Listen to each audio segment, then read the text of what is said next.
I guess so. I'm just eating a cookie, and I'll be done in 2 seconds. Oh, no problem. Is it chocolate chip? Is there any other kind? That's, I interviewed Famous Amos one time, and I thought his favorite cookie would have been the chocolate chip, but he likes. He invented. Yeah, he likes macadamia nut. Who knew?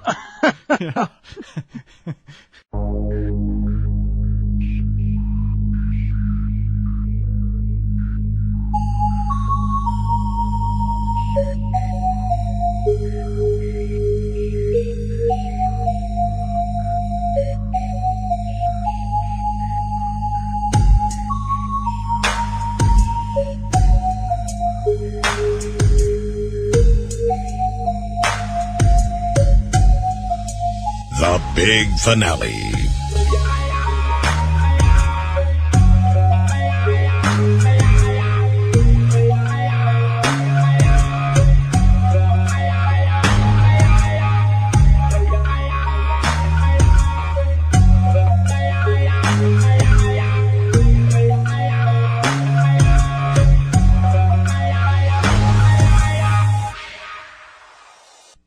Welcome back to the big finale. This is episode 4 tonight.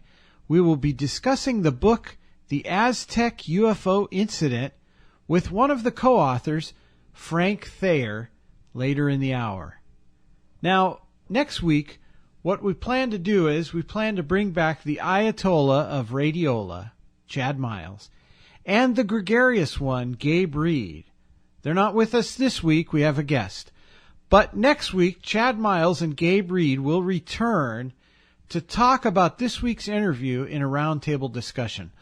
We'll talk about some other stuff, too. Now, I also want to let you know, as if you didn't know this, that in addition to doing the big finale, we also do a program called The Bruce Collins Show, which airs on WWPR 1490 AM, and also at ipbn-fm.com. If you don't listen to the Bruce Collins Show, my question is, why not? Up next, our guest is Frank Thayer, and he's been investigating a strange event that is chronicled in the new book, The Aztec UFO Incident, right here on the big finale.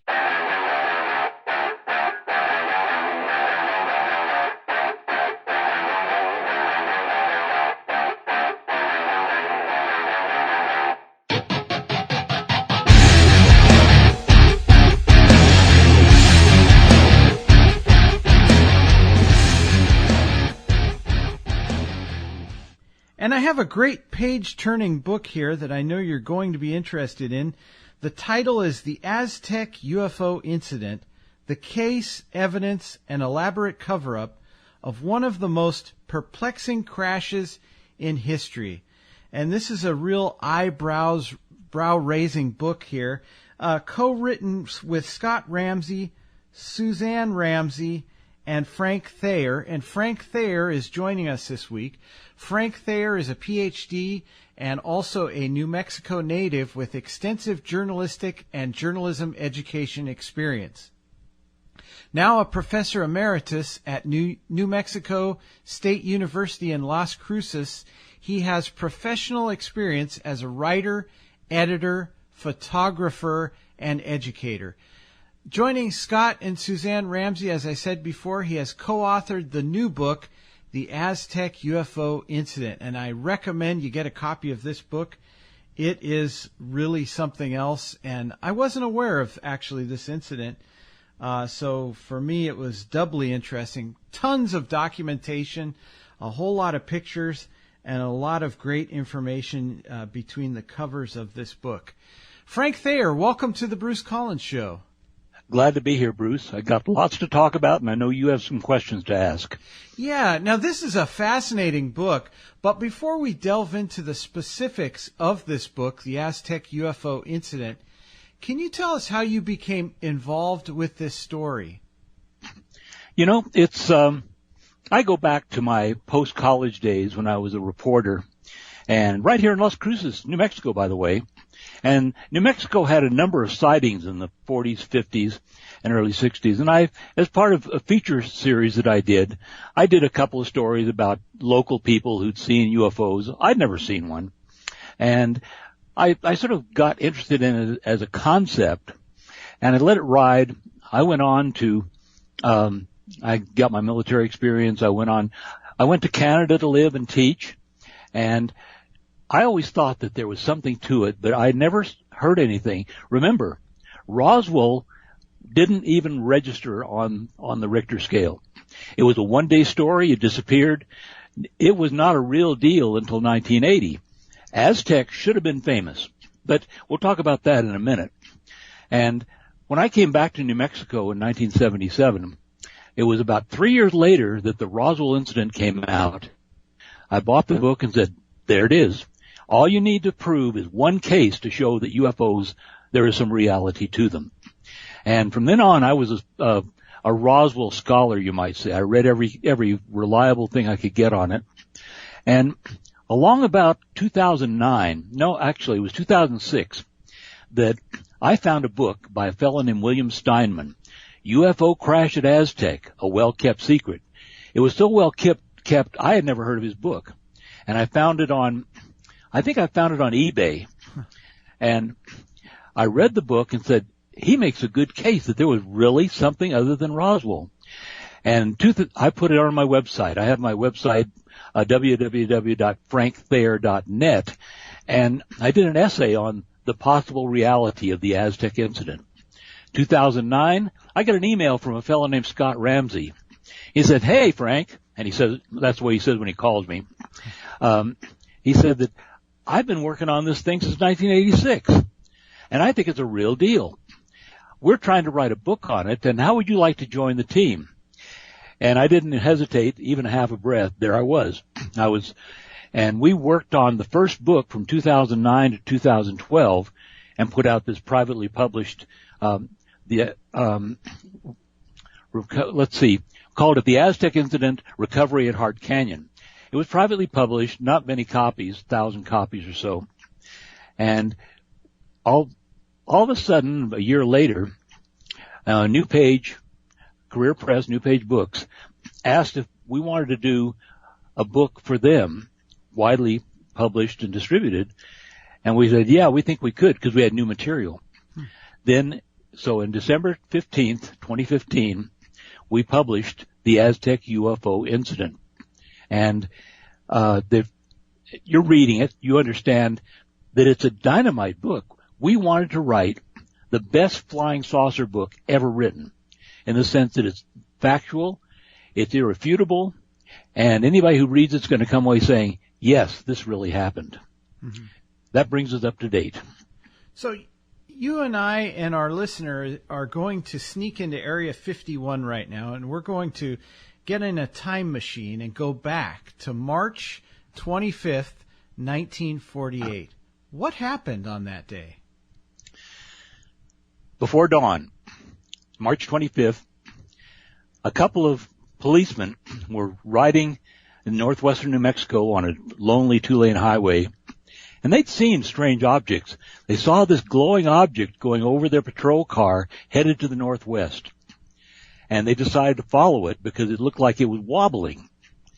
About 5:30 in the morning, a rancher, he was coming out to take care of his goats before dawn, and he saw this craft coming over his property and turning north, and it ran right into a cliff just opposite his property. But it showered sparks, but it raised up and it kept going. And that sounded strange to him. And he went to find a telephone, and that's pretty hard to find in New Mexico in 1948. And he called Albuquerque, Kirtland Air Force Base, to get the Air Force. Say, guess what I saw? And they said, tell us what you saw. Thank you very much. Goodbye. We'll be in touch. And of course, they never were. So this thing is going north from this rancher's place, and it lands. It lands on a mesa. It didn't crash. It settled on the mesa in a controlled landing. And it would have stayed there waiting for the military if it hadn't been for some oil field workers. these are 18, 19-year-old guys, and you and I remember when we were 18 and 19 years old, anything we could do to make a living. And they were working as roughnecks in the oil field, and the oil company sent them out not because of the flying saucer, but because they heard that there was a fire out on the mesa. And so these guys went out there, and they stopped, and there was oil drip tanks at the bottom of the mesa. They wanted to make sure they were safe. The oil was safe. They walked up on this mesa, and I've walked up there too, and there was a 100-foot diameter aluminum disc lying there, just slightly tilted over, maybe 5-10 degrees, had a dome on top and a dome on the bottom. Now, you and I might have common sense and be scared of it. These guys started walking around, hey, what's this? One of them got up and walked around on this flying saucer, and he saw circular lines on the dome, and it turned out to be portholes. He got up real close, and he said one of them had a hole in it the size of a quarter. And he got close, and he saw that the portholes were like mirrored sunglasses, except mirrored sunglasses hadn't been invented. He looked in, and he saw two bodies slumped over a console. And I think that was the beginning. The sun was coming up. This is almost like a horror movie. Yeah. And they hung around, and about 16 people arrived on the mesa, ranchers, other oil field workers, and there was a preacher. We could talk about that sometime as well. And the cops. Remember those cops that were following the disc? Mm-hmm. These cops ended up on the mesa as well. And they were there milling around, looking at this thing, wondering about it before the military arrived. Now, the story gets complex here. Remember the hole in the porthole? Now, we don't know whether it was the military or the oil field workers who got a long pole, but probably the oil field workers had something like that in their truck, and stuck it through this whole quarter-sized hole and began poking around inside the cabin. And they hit a couple of buttons. Now, Bruce, you and I saw The Day the Earth Stood Still, right? Right. And that's what happened. This thing looked like it was seamless, no bolts, no rivets, no nothing. And all of a sudden, when they hit those buttons, the saucer opened up, just like in that movie. Now, if that didn't scare you, nothing would. But that's when he said he saw the two bodies for sure lying dead, obviously dead, leaning over the console. And after a while, the military arrived.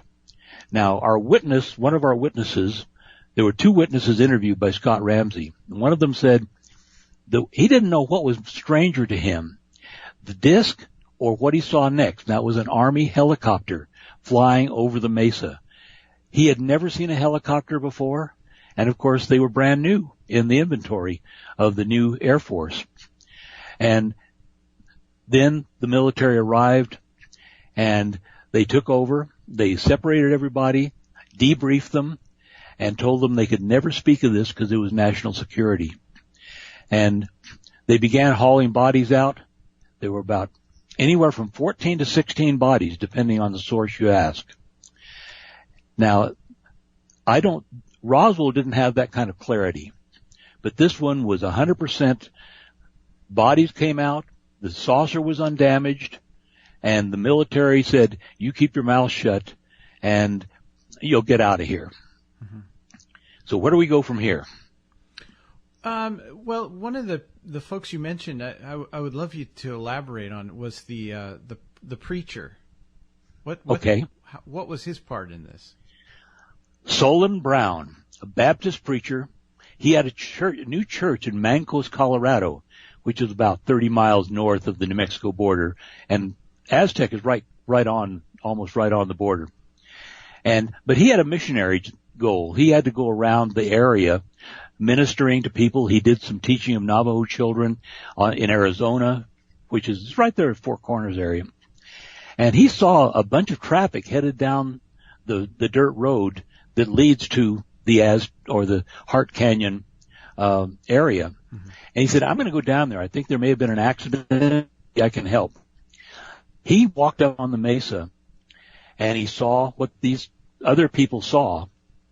And then he was debriefed like everybody else, and he left and he drove back to Colorado.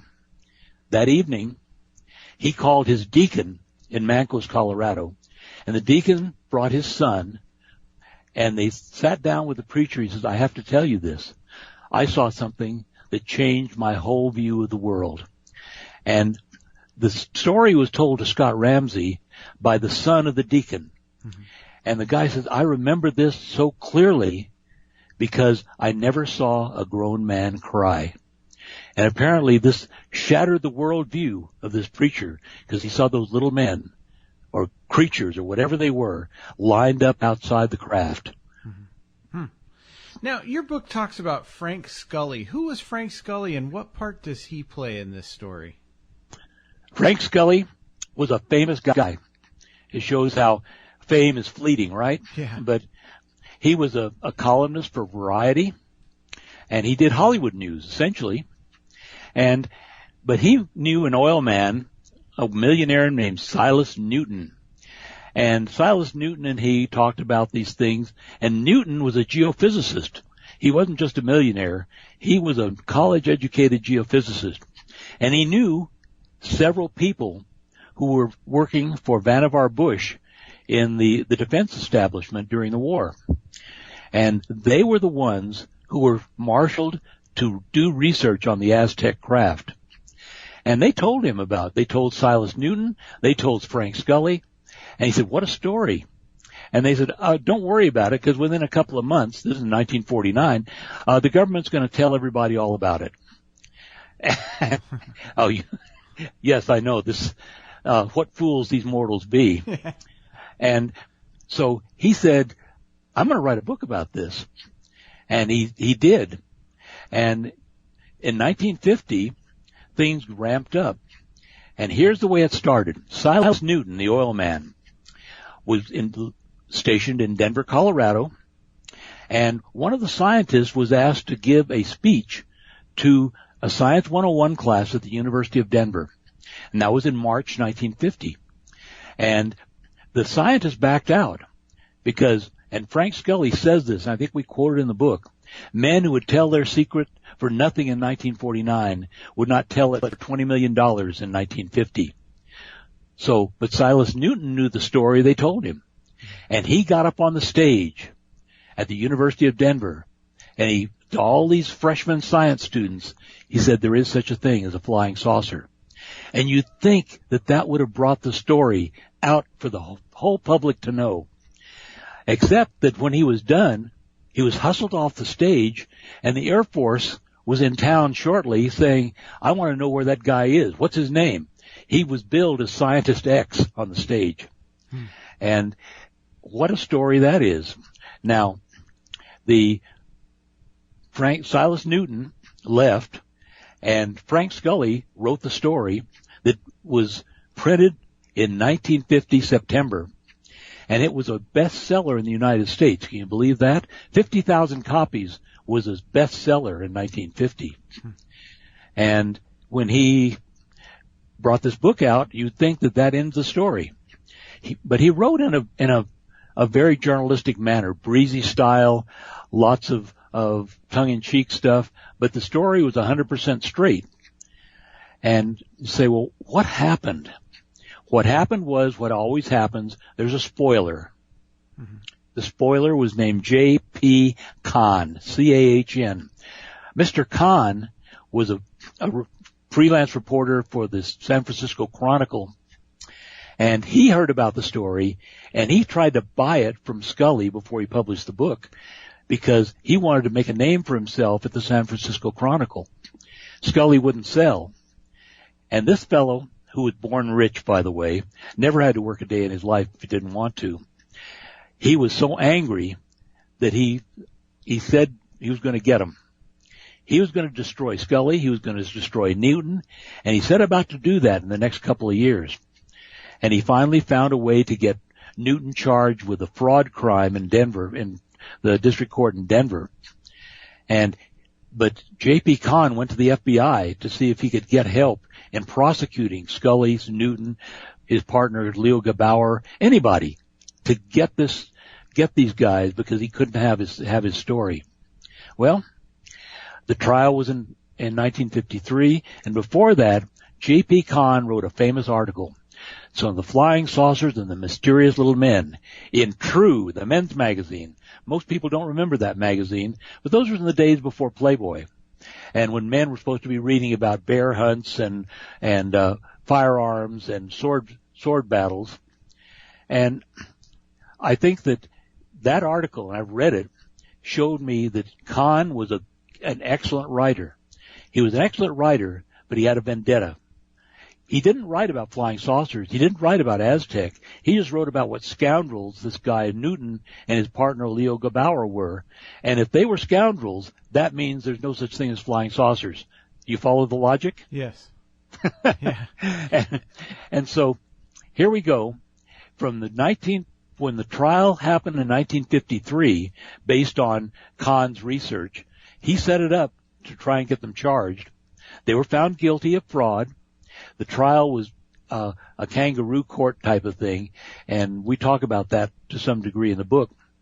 And after that, Newton and Gebauer were never sent to jail. They never had to pay a fine. Newton had to pay court costs, and that was it. Mm-hmm. But from then on, the Aztec incident was considered to be a hoax. Wow. Now, you said that these oil workers and others had seen two alien bodies that looked to be deceased, for lack of a better term. Did these bodies end up somewhere else that you know of? Was it Wright-Patterson? And also, was it just two initially, and then there were more, or was it only two of these beings that were found in the craft? Okay, let's clarify that. The oil field workers saw two bodies slumped over a console in the upper level of the craft, but when it opened up and they got into it, they found all these other bodies, and a total of 14 to 16. Wow. We can't be sure of the number, were lined up outside the craft and were taken away. Now, the saucer and the bodies ended up, the first stop was Los Alamos, which is the most secure facility in New Mexico. And after that, we were not sure where they went, except that we've got new sources since the book was published that definitely puts the saucer at Wright-Patterson Air Force Base in the 1950s. And I would say that in 1948 to 50, the only cryogenic facilities that may have been available were at Wright-Patterson, because that's where they did all the study of foreign technology. And remember, Area 51 was still just Groom Lake. It was still an atomic bomb test range, and it hadn't developed into the monster facility that it later became. I would say probably the bodies could have been distributed in more than one place. When you have 14 to 16 bodies, you have wealth to distribute. Yes, absolutely. And so when we talk about this incident, was there any physical evidence either left behind on the land, or was anybody able to take anything outside of the government confiscation? Okay. Remember that this craft landed softly on the mesa. It was undamaged, unlike Roswell, where you had a horrendous crash and the thing was ripped open and they had to scour the landscape for months, perhaps, trying to get every little scrap of alien material. That this one, the saucer was complete. So I don't think any alien material was left on the mesa. Mm-hmm. But let's remember that Roswell was botched. They put a story in the newspaper, had to cover up later, say it was a weather balloon, and so there were a lot of problems there. But by the time 8 months later, when Aztec happened, they had their act together. They were able to secure the site, debrief the few witnesses they had, get them out of there, and then take their time in a cordoned-off area to make sure they got the saucer and the bodies off the mesa, and then they sanitized it. And the military does this even with plane crashes. They want the area left the way it was before the event. Mm-hmm. And they even planted some trees some scrub juniper to take the place of those that were knocked down by the disc. So this is where you have the skill of the United States Air Force in their first major recovery after Roswell. One thing I haven't asked you yet, you said there were 14 bodies, so I take it they were all deceased, but then that begs the question, what did they die from? Is there any kind of thought that you have about that? I think a lot of people have talked about this. Frank Scully said that they were described as being looked as though they'd been cooked or charred in some way. Mm-hmm. They were not green, they were not gray. They looked like they had been browned in some way. So if they were all dead when the thing landed, it was either decompression coming from outer space or possibly a penetration by some earthly weapon that caused the decompression, or it could have been radar. There was the strongest radar the United States had was mounted in northern New Mexico at that time. And anybody who knows anything about radar knows that it's really just microwave. It's microwave, and that it was very strong. It wasn't controlled then. It's a lot better now. But this radar base, El Vado it was called, the people there said that the radar was so strong it cooked birds in the air. So there's always decompression, radar waves that the saucer may not have been anticipating. And people say, well, if they could get from one planet to another, they certainly wouldn't have any accidents. And we know better than that. Stuff happens. Mm-hmm. You know, in some ways, this story is bigger than Roswell, or I would say it at least rivals it. Why is Roswell, why did that receive so much traction? As you said, it started up in 1980, and why is this incident not, I guess, in the psyche of Americans like Roswell is? Well, it's going to be, but let's face it, the reason for that is because on the first episode of the new X-Files, Agent Mulder himself said that Aztec was more important than Roswell. But all kidding aside, Roswell got traction because it was the first recovery case that was made public in a wide manner. Stanton Friedman, the dean of saucer researchers, found Jesse Marcel in Houma, Louisiana, and that was the first time that a witness had said, "Yeah, I remember, I was there. This is what happened." And the story started with Stanton Friedman, and when the Roswell incident hit the Berlitz book, it was a bombshell because the first time I had ever read of something verifying the landing and recovery of aliens from a crash. But Aztec from 1953 on was considered to be a joke, a hoax, and that Scully had been duped into writing a book about something that didn't happen. Now, when I think of the government taking over a UFO site, I imagine a bunch of soldiers marching around and them loading a UFO onto a large flatbed, covering it with some kind of a tarp, and then moving it out in the middle of the night. How is that typical? How did they move this? What was the procedure for moving this UFO? We have clues in Scully. Even though this craft appeared to be completely seamless, a one-piece casting, if you like, when they got inside, they found that it was held together by pins and that it was modular. It came apart in 3 sections. So you'd have 3 33-foot sections. And they were able to use the Dragon Wagon, the standard vehicle they used for moving tanks off the battlefield in World War II, and they could put each section sort of vertically on the Dragon Wagon, tie it down, and as you say, you put some kind of tarp over it and take it through the night and down dirt roads and back ways to get to the gates of Los Alamos, where it would be safe and never seen by the public. Mm-hmm. And what does the military generally do in New Mexico, and why do we see so much of UFO activity, it seems like, at least during that time, in New Mexico? Is there a tie-in? Obvious tie-in.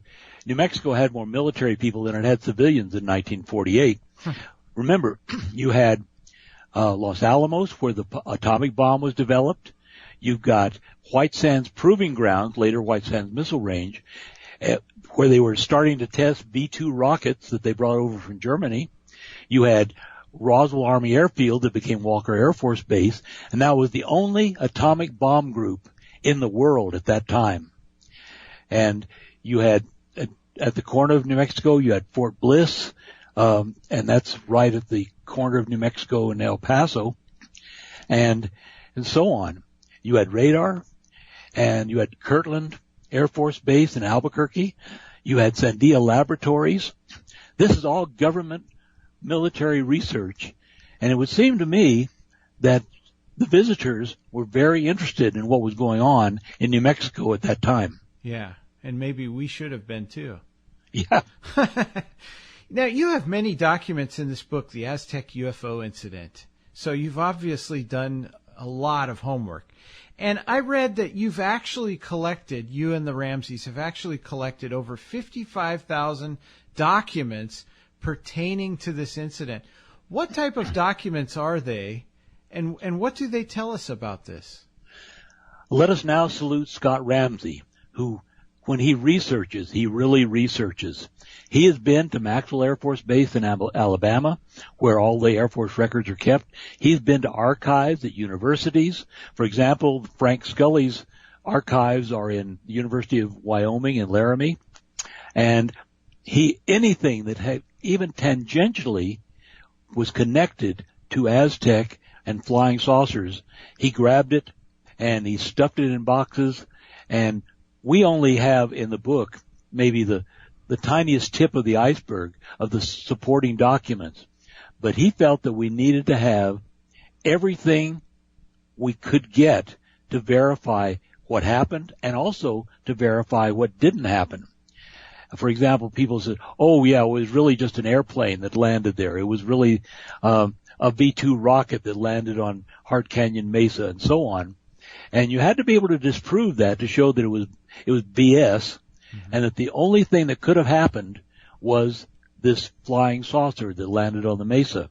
Either that or nobody saw anything and nothing ever happened. It was a complete pipe dream. And we've proved that it happened. Mm-hmm. Now, during your research, you were able to track down the scientists who worked on the craft. Can you tell us about them? Okay. We have a whole chapter devoted to the 8 or 9 scientists that Frank Scully called Dr. G, G-E-E. And he said that the Dr. G he was talking about was a composite of research scientists who were excellent in geomagnetics. Now, that's interesting because this flying saucer had no propellers, had no rockets, had no jets. How the heck did it fly? And today we understand that there's such a thing as magnetic field propulsion, even if we can't do it. Mm-hmm. And so these scientists, Scully never named. He went to his grave never naming any one of those scientists because the government wanted to know who they were. And I think that what Scott Ramsey did, he went to the government archives, he went to universities, and there's a short biography of 8 or 9 scientists in the book showing how they worked for the government during the war in geomagnetic research, and they were very likely to have been involved in the Aztec recovery. And some of them, Frank Scully says he had one of the Dr. G's in his house. They went on expeditions together, and so, but he never named them. And he just said things like, Dr. G has more degrees than a thermometer.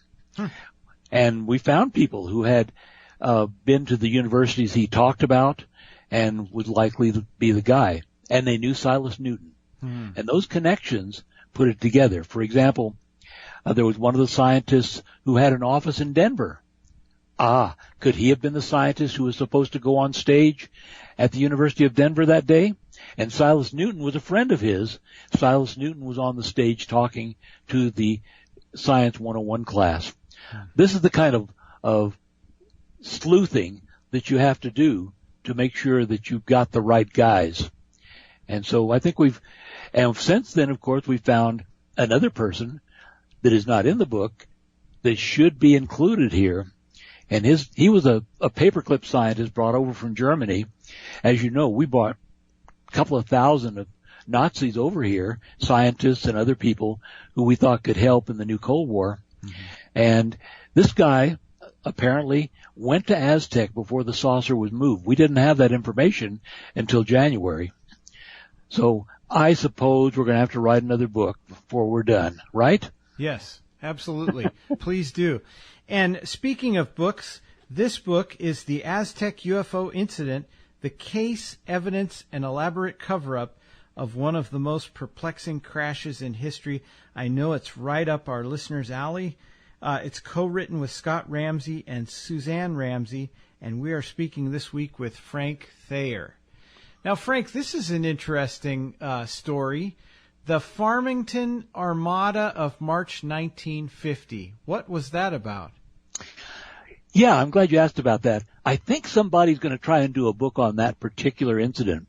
But 2 years after the Aztec incident, and we had to do a chapter on it because it should have been famous. All of a sudden, in March 1950, the skies above Farmington, New Mexico, which is just a few miles from Aztec, by the way, were filled with flying saucers. Some people said there were dozens. Some people said there were hundreds. They were all dull aluminum color. They were chasing each other all over the skies. They were putting on a wonderful show. And one of them was bright red. He was the leader. And finally they went to the southeast and went over Las Vegas, New Mexico, before they disappeared. But this is something that almost everybody in Farmington, New Mexico at the time went out of their houses to see. It was in broad daylight. And so we covered it as best we could because the Farmington Daily Times had it front page news on that day in history. Now, why that didn't become major news in the New York Times and so on, heaven only knows. But that particular thing had happened before Scully's book came out, and it was, you can imagine what it must have looked like to have these craft fly over your town. Again, it was debunked. Mm-hmm. Now, a fellow named Andy Andrews was a state cop, and he was the only one quoted in newspapers other than Farmington. And he said that it was fluff from cottonwood trees that people were seeing. You believe that one? No. Okay. He was one of the cops on the Mesa in the morning of March 25th, 1948. What is he doing saying this? Could it be the fix was in? Yeah, absolutely. We got him. Yeah. You know, I want to ask you some big picture topics or questions about this. And one of the things is, as I'm talking to you, it would be silly for me to ask you if you think this is terrestrial or extraterrestrial.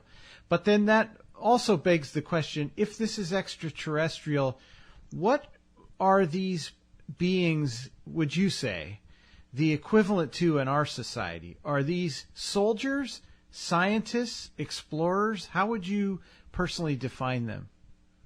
Oh, I've run the gamut on that. I know about as much about this as you do or your listeners do. And let me mention I lived in Canada for 11 years. Minister of Defense, Paul Hellyer, is a very important fellow. He has come out and he's made statements to the effect that these beings are real. They've been here for a long time, and there's far more than one or two species that are studying the Earth. Mm-hmm. And if that's true, who were these people? I've seen some descriptions saying that some of the people were just manufactured beings. They weren't really they were like androids. Some say that they were from a system that had different pressure, different biology? I don't know. Yeah. But obviously, if they were soldiers from the Orson Welles era, they would have taken us over already. If they're scientists, what better place to observe than a planet where everybody's just standing off and watching its development, whether we succeed or fail. Mm-hmm. And I think it's like you and I are goldfish in a bowl trying to figure out who's putting the food in the water and who are these giant creatures outside the goldfish bowl, and we can't make any judgment on that. It's like lab mice trying to understand the hypotheses of the experimenters. Yeah. And I've often wondered if they were soldier types or even explorers. Let's say here in the United States we sent two diplomats out to a foreign country, which has actually happened, and they've been killed. We would try to recover those bodies. So I'm often wondering that I've heard stories that there are alive aliens, at least at one time, that were under some type of incarceration here, and also bodies. So then that would beg the question, do you think they've ever tried to recover their own kind? I wonder. I've heard some of those stories, and some of them are pretty credible. And I see no reason why we wouldn't have recovered live aliens. They say that at least one of them may have been live from Roswell. All the ones at Aztec were definitely dead from all the stories we have. And I would say that there's a lot more going on here than we are ever going to know because, and I'm sure you would agree with this, the United States government will never reveal what they know. Right. And they just never will. I don't care how many decades go by, they will never reveal what they know about UFOs. Mm-hmm. That's right. And you wonder, are these beings treated like prisoners, or are they then released and allowed to return to their own habitat? That all depends, And again, I know nothing about this. This is blue sky stuff. That if, for example, there was a landing at Holloman Air Force Base, as some people have said, that's in New Mexico, by the way, by Alamogordo, and they had a conference or a meeting with Air Force officers. If President Eisenhower met aliens back in 1954, I don't know this, but I would say that this would also be above top secret, and they may have had a compact with them, but in our book, we're satisfied just proving that this incident occurred, and nobody's going to be able to debunk it, no matter how hard they try. Yeah. And speaking of your book, in your book, The Aztec UFO Incident, you have a timeline that shows some pretty major UFO events through the years. You've hit all of them, and you've researched this to a great extent. So what do you think this timeline of all these major UFO events reveals about the UFO phenomenon? That was one of our most important decisions, to put this timetable in, to take the average person who may not have been fully engaged in this kind of research and say, where does it start? We have the Kenneth Arnold thing. We've got the Roswell crash. We've got the Project Sign. We've got Project Grudge. And in between there, you've got the landing at Aztec. Mm-hmm. We go on through showing how the hoax developed. We end up to the trial and all that. Then we go to the 60s and the 70s and the 80s. And if someone gets the book and reads through this timeline, they will see that there's some logic to this, and there's definitely an order in how things have happened. I think, for example, there was the Condon Committee in the 1960s, and it was impaneled and paid for by the government at the University of Colorado specifically to debunk UFOs. Dr. Condon knew what the conclusion was going to be before the committee ever met.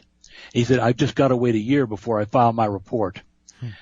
But one of the people on the Condon Committee, Professor Roy Craig, he went along with the Condon Committee.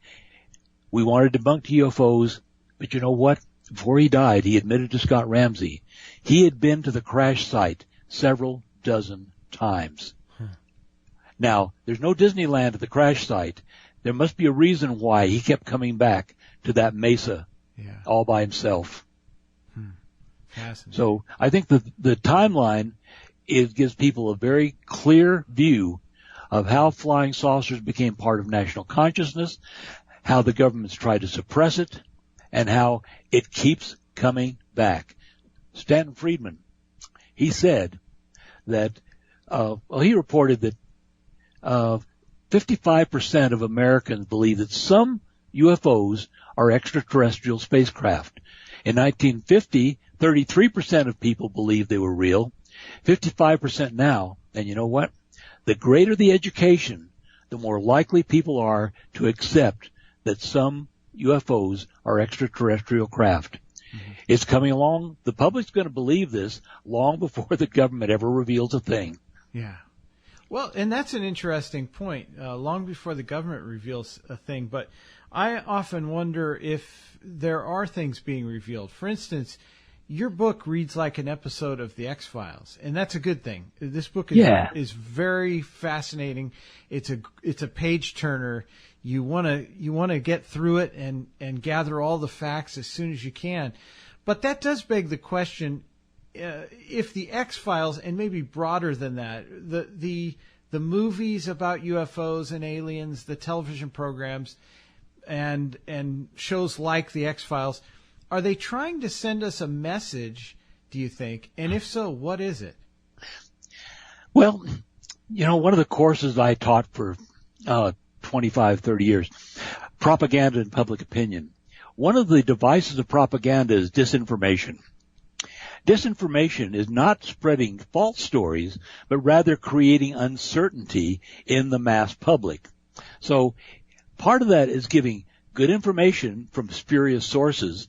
So you put it in Close Encounters of the Third Kind or E.T., and it's kind of hokey, but it's fun, it's entertaining, but you don't end up saying, that convinces me they're real.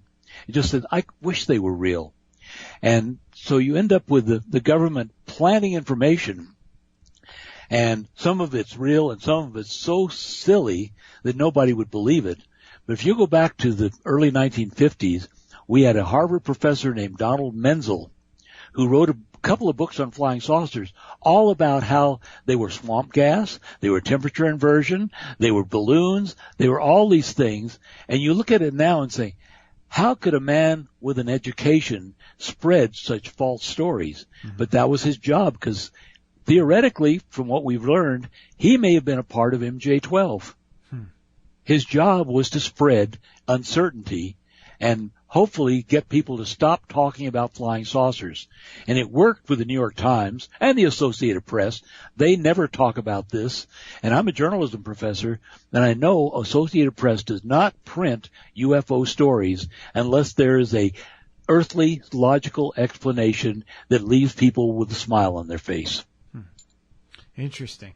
Now, your book, The Aztec UFO Incident, I want to ask you, because we've discussed this before on other programs, I don't know the timeline here, so this may have been before that. In fact, I think it was, but there were no incidences of men in black during this time, were there? I've read some about Men in Black, and it does seem an insidious thing, not just in the United States, but in Great Britain and some other places, in Brazil, and so forth. And I think that the Men in Black do not seem to have been operating in Roswell. The witnesses said these were Air Force guys that came and told us that we'd be killed if we said anything. Mm-hmm. Aztec, we don't seem to see that. We saw the people on the mesa being debriefed by the Army or Air Force, sent on their way, and none of them that appear to have been harassed after that. So the Men in Black thing, and I suspect that unless you and I see something we shouldn't see, we're not going to be visited by government operatives. But I do think that there's something to that there are some people, very strange people, who come around and silence those who've seen what they're not supposed to see. Yeah, absolutely. And again, the book is The Aztec UFO Incident, the case, evidence, and elaborate cover-up of one of the most perplexing crashes in history, written by Scott Ramsey, Suzanne Ramsey, and, of course, Frank Thayer. And we're speaking with Frank Thayer. Now, Frank, before you go, sort of a big look at your book. What do you hope people take away from your book, The Aztec UFO Incident? Okay, Bruce. The mission was to write the best flying saucer book ever written, well, number one. And number two, leave people with absolute certainty that I don't care what else you've read, that when you read this book, you will know that a craft landed on Hart Canyon Mesa in March 1948. It was from somewhere else, and there were 14 to 16 bodies taken out of there, and the United States government recovered this saucer, and they still have it. Once you accept this, then you have to look at the world with totally different lenses. Mm-hmm. Absolutely. Again, The Aztec UFO Incident by Frank Thayer. Frank, this has been a lot of fun, and I hope when your next book comes out that we'll have you back and talk about that too, because like I said, you're a great guest, but also this is a fascinating book. The Aztec UFO Incident, Scott Ramsey, Suzanne Ramsey, and Frank Thayer. Frank, once again, thank you so much. Oh, I loved it. FrankThayer.net for my website, theaztecincident.com for the project website. The book's on Amazon. It's easy to find. You get to us, and we'll send you a signed copy, too. And it's published by New Page. Right. Frank, once again, thank you so much. This is such fun. I enjoyed talking with you, Bruce. Good night. Good night. You unlock this door with the key of imagination. Beyond it is another dimension. A dimension of sound. A dimension of sight. A dimension of mind. You're moving into a land of both shadow and substance, of things and ideas. You've just crossed over into the Twilight Zone.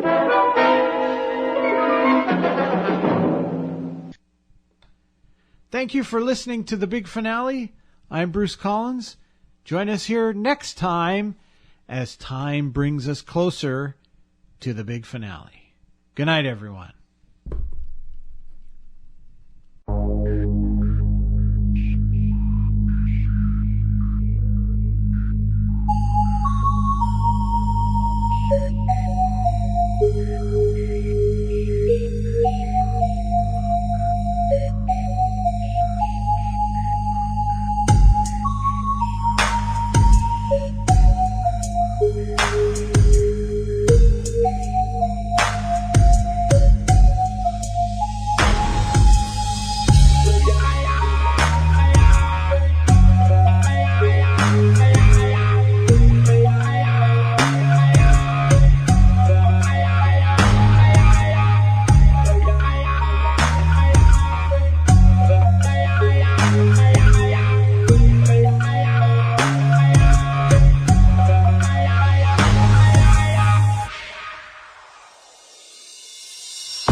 guess so. I'm just eating a cookie, and I'll be done in 2 seconds. Oh, no problem.